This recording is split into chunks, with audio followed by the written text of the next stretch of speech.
The latest now on the flood emergency in BC. People in the flood zone could see some sunshine today for the first time this week. That's a look at the huge Tiger Dam in Abbotsford. It's been one of the key defenses for the flood-hit community. That third atmospheric river is now moving off, but all that rain and snowmelt from the mountains could still mean new flooding. Abbotsford officials and first responders say the next 24 hours will be critical. CBC's Lindsay Duncombe is back with us from our Vancouver bureau on this story. Good morning, Lindsay. The heavy rain is over. People breathing some sigh of relief, but let's talk about this. How much of a flood threat remains?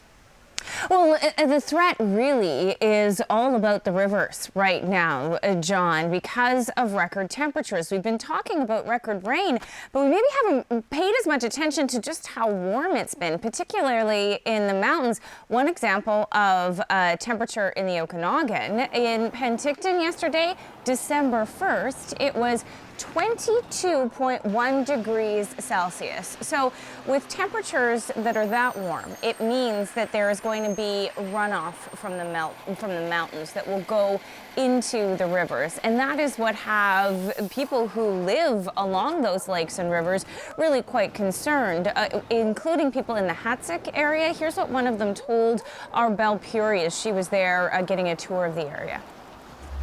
It's a lull right now. There's more rain coming, and again, it's going to take the time for the rain to come down out of the valley through all the rivers and all the tributaries. As this water goes up, it backs up all the creeks and all the rivers. Same thing when the Fraser goes up, the doors shut down, so we only have pumps to get the water out of the dikes.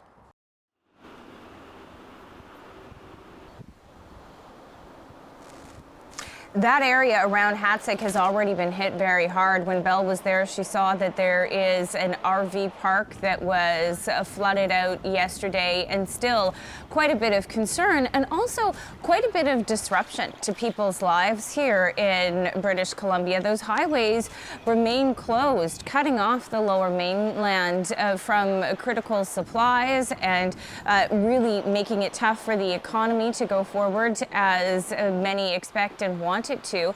And also mudslides are causing problems. In fact, the West Coast commuter train that takes people from the downtown Vancouver to Mission, it had to cancel its route this morning because of mudslides. So it's still very much fear and anxiety, although it's subsiding a little bit, and still disruption.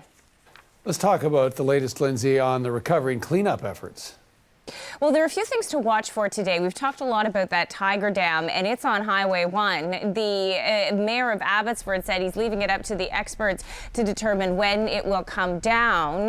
The provincial officials were waiting to see about the rain totals and the river forecast before making that decision. But that will be a key sign that in that area in particular, will there be a real receding of the floodwaters and of the flood risk. The other things to watch for today are, will additional evacuation orders and alerts be rescinded? Will people be allowed to go home?